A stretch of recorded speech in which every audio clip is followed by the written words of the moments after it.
अस्सलामुअलैकुम वरहमतुल्लाहि वबरकातुहू। बिस्मिल्लाहिर्रहमानिर्रहीम।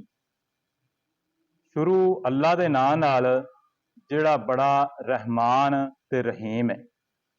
मैं सारे भाइयों का शुक्रगुजार हाँ तुसीं मेरी वीडियो वेखण वास्ते अपना कीमती टाइम कढ़िया। कुछ भाई जिहड़े ने वो मैनू कहंदे ने भी वीडियो उर्दू दे विच बनाया करो, लेकिन मैं पंजाबी दे विच वीडियो इस वास्ते बनाना, ये साडी मादरी जबान है ते असीं इहनूं माँ बोली कहने हां। साडे पूरे पंजाब दे विच पंजाबी बोली जाती है, लेकिन बदकिस्मती नाल जिहड़े लोग पढ़े लिखे ने वो पंजाबी बोलण नूं हार महसूस करते हैं। लेकिन ये साडी जबान है जिहड़ी, ये कोई छोटी जबान नहीं दी, ना ये मामूली जबान है। पूरे पंजाब दे विच बल्कि हिंदुस्तान दे विच भी पंजाबी बोली जाती है। पाकिस्तान दे अक्सर इलाके जिहड़े ने उत्थे पंजाबी बोली जाती है। लेकिन इस टाइम पंजाबी तो असीं इन्ना क पिछे हट गए हाँ भी असीं अगर कोई गल पंजाबी दे विच कर लईए तो अपने अंदर एहसासे कमतरी जिहड़ा वो पैदा कर लैंदे हैं भी ये गल जिहड़ी ना मैं पंजाबी दे विच कह दित्ती। पंजाबी बहुत अच्छी जबान है, इहदे विच काफ़ी अखान मौजूद ने भी जिहड़े गल दे विच जदों असीं बोलने आ ते गल जिहड़ी ना वो मजबूत हो जाती है। जिस तरह बोलिया जाता है, बूहे आई जंज विन्नो कुड़ी दे कन्न।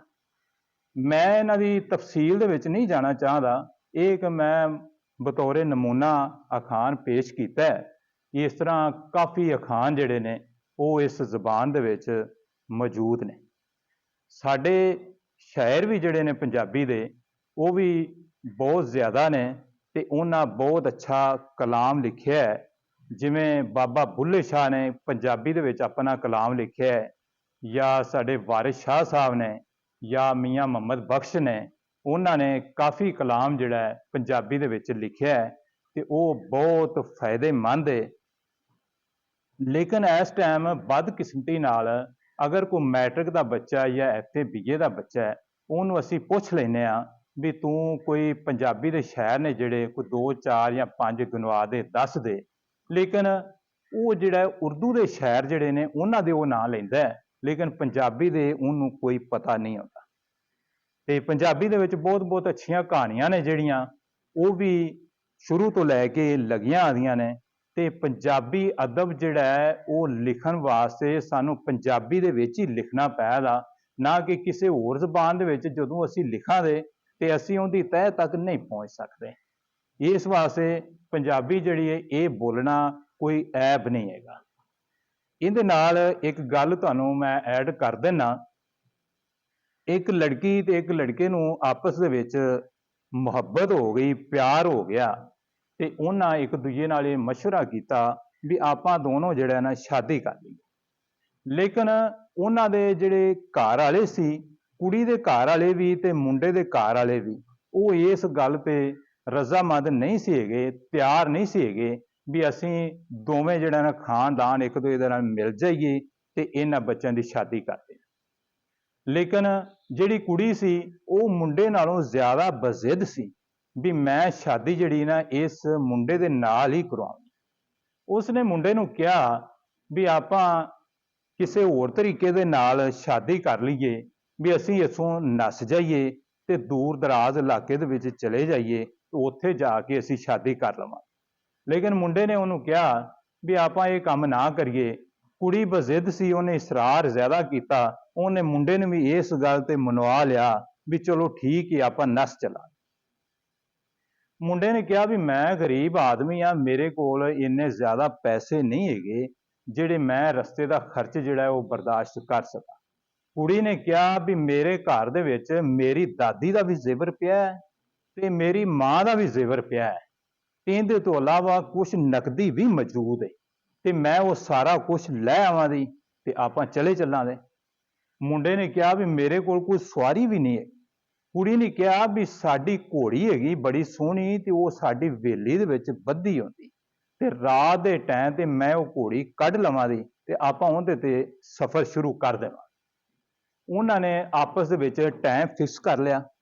ਰਾਤ ਦੇ ਟਾਈਮ ਤੇ ਮੁੰਡਾ ਉਹਨਾਂ ਦੀ ਹਵੇਲੀ ਦੇ ਸਾਹਮਣੇ ਚਲਾ ਗਿਆ ਤੇ ਜਿਹੜੀ ਕੁੜੀ ਸੀ ਉਹਨੇ ਉਹ ਜ਼ੇਵਰ ਜਿਹੜਾ ਹੈ ਆਪਣੀ ਮਾਂ ਵਾਲਾ ਵੀ ਤੇ ਆਪਣੀ ਦਾਦੀ ਵਾਲਾ ਵੀ ਤੇ ਜਿਹੜੀ ਕੋਈ ਰਕਮ ਮੌਜੂਦ ਸੀ ਉਹ ਵੀ ਜਿਹੜੀ ਨਾ ਉਹ ਫੜ ਲਈ ਤੇ ਆਪਣੇ ਬੈਗ ਦੇ ਵਿੱਚ ਠੌਂਸ ਲਈ ਤੇ ਉਸ ਤੋਂ ਬਾਅਦ ਜਿਹੜਾ ਸਫ਼ਰ ਦੀ ਤਿਆਰੀ ਕਰ ਲਈ।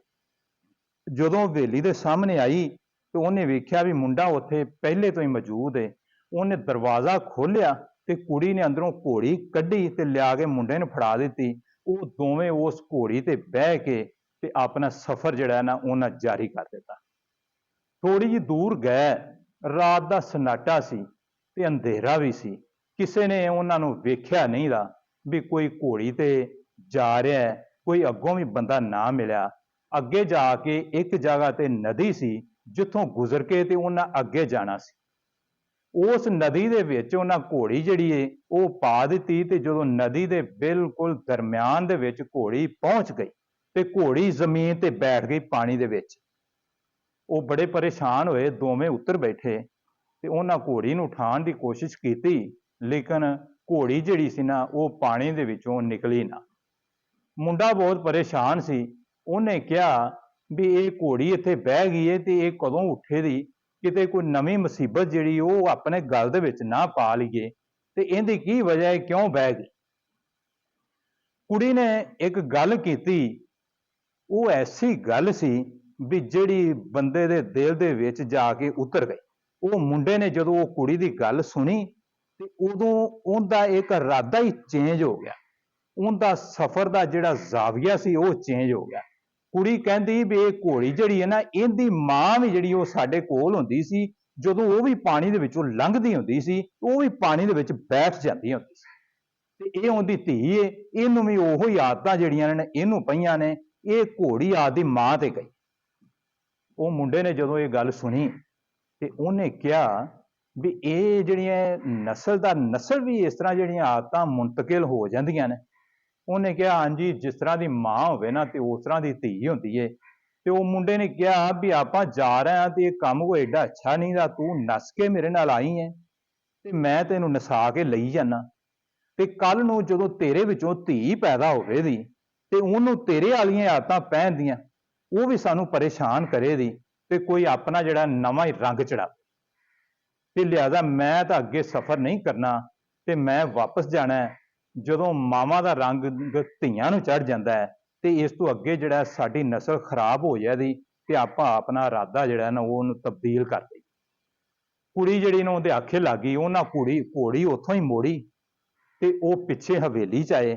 ਘੋੜੀ ਉਹਨਾਂ ਉੱਥੇ ਬੰਨ੍ਹ ਦਿੱਤੀ ਤੇ ਕੁੜੀ ਨੂੰ ਕਿਹਾ ਵੀ ਤੂੰ ਆਪਣੇ ਘਰ ਚਲੀ ਜਾ ਤੇ ਜਾ ਕੇ ਜ਼ੇਵਰ ਜਿੱਥੋਂ ਜਿੱਥੋਂ ਫੜਿਆ ਹੀ ਉੱਥੇ ਉੱਥੇ ਰੱਖ ਦੇ ਤੇ ਜਿੱਥੋਂ ਪੈਸੇ ਫੜੇ ਉਹ ਵੀ ਉੱਥੇ ਰੱਖ ਦੇ ਤੇ ਮੈਂ ਆਪਣੇ ਘਰ ਨੂੰ ਚੱਲਿਆ, ਅਜੇ ਤਾਂ ਆਪਾਂ ਨੂੰ ਕਿਸੇ ਨੇ ਵੇਖਿਆ ਨਹੀਂ ਦਾ ਤੇ ਜੇ ਸੁਬਾਹ ਦਿਨ ਚੜ ਗਿਆ ਤੇ ਆਪਾਂ ਜ਼ਲੀਲ ਵੀ ਹੋਵਾਂਗੇ ਤੇ ਅੱਗੇ ਜਾ ਕੇ ਜਿਹੜਾ ਘੋੜੀ ਵਾਲਾ ਜਿਹੜਾ ਮੰਜ਼ਰ ਆਪਣੇ ਸਾਹਮਣੇ ਆਇਆ ਹੈ, ਇਸ ਤਰ੍ਹਾਂ ਜੇ ਮੰਜ਼ਰ ਆਪਣੇ ਸਾਹਮਣੇ ਆ ਗਿਆ ਆਪਣੀ ਔਲਾਦ ਦੇ ਨਾਲ ਤੇ ਆਪਾਂ ਵੀ ਬੜੇ ਪਰੇਸ਼ਾਨ ਹੋਵਾਂਗੇ।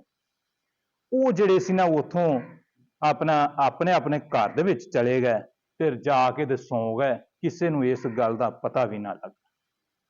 ਤੇ ਧੀਆਂ ਹੁੰਦੀਆਂ ਨਾ ਜਿਹੜੀਆਂ ਉਹ ਅਕਸਰ ਮਾਵਾਂ ਤੇ ਹੀ ਜਾਂਦੀਆਂ। ਇੱਥੇ ਇੱਕ ਗੱਲ ਦਾ ਮੈਂ ਇਜ਼ਾਫਾ ਕਰ ਦੇਵਾਂ, ਅਗਰ ਕੁੜੀ ਜਾਂ ਮੁੰਡਾ ਜਿਹੜਾ ਹੈ ਉਹ ਇੱਕ ਦੂਜੇ ਨੂੰ ਪਸੰਦ ਕਰ ਲੈਂਦੇ ਨੇ ਤੇ ਵੱਡੇ ਨੇ ਜਿਹੜੇ ਉਹਨਾਂ ਨੂੰ ਇਹ ਨਹੀਂ ਚਾਹੀਦਾ ਵੀ ਲੱਤ ਅੜਾ ਦੇਣ ਤੇ ਜਾ ਕੇ ਨਾ ਤੇ ਉਹ ਵੇਖ ਲੈਣਾ ਚਾਹੀਦਾ ਹੈ। ਅਗਰ ਕੋਈ ਘਰ ਅੱਛਾ ਹੋਵੇ ਤੇ ਉਹਨਾਂ ਦੀ ਸ਼ਾਦੀ ਕਰ ਦੇਣੀ ਚਾਹੀਦੀ ਹੈ ਮਜ਼ੀਦ ਪਰੇਸ਼ਾਨੀਆਂ ਤੋਂ ਬਚਣ ਵਾਸਤੇ।